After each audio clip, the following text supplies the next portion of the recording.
ഞാനാണ് വയത് പറയുന്നത്. CM വലിയുള്ളാഹിയെ ദ്വാരം കണ്ടുപിടിച്ചു. അങ്ങനെ ആ വയലിൻ്റെ വക്കത്ത് കാതറാജി നഗറുണ്ട്, അയാൾ കൊണ്ടതറിയില്ല, മരിച്ച പാലങ്ങാട് തന്നെ അയാളുടെ വീട്ടിൻ്റെ പേര്.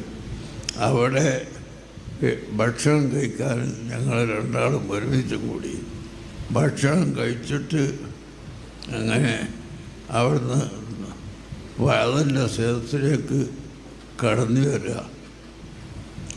കടന്നു വന്ന് സ്റ്റേജിൽ കയറി. അപ്പം മൂപ്പർ ഇരിക്കുന്നില്ല, സ്റ്റേജിൽ ഇങ്ങനെ നിൽക്കുക. ഒരാളെ വെച്ചിട്ട് മേശപ്പുറത്ത് ഫ്ലാസ്ക്, ഗ്ലാസ് ഇതൊക്കെ വെച്ചിട്ടുണ്ടായിരുന്നു. അതെടുക്കാൻ പറഞ്ഞു. ക്ലാസ് എടുത്ത് തന്നെ എല്ലാം എടുപ്പിച്ച്. അങ്ങനെ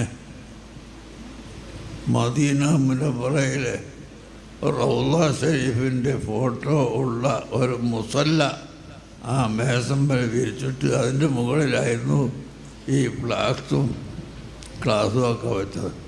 ഉടനെ പറഞ്ഞത് റസൂലുള്ളാഹിൻ്റെ റൗള ഷരീഫിൻ്റെ സൂറത്താണ്, അത് നിങ്ങൾക്ക് ഫ്ലാസ്കും ഗ്ലാസും വെക്കാനുള്ളതല്ല എന്ന് പറഞ്ഞ് ദേഷ്യപ്പെട്ടുകൊണ്ട് പെട്ടെന്ന് അവരോട് കാതുറാജിനെ വെച്ചിട്ട് പറഞ്ഞു, ഒരു സാധാരണ വിരിപ്പെടുത്ത് കൊണ്ടുവന്ന് പറഞ്ഞു.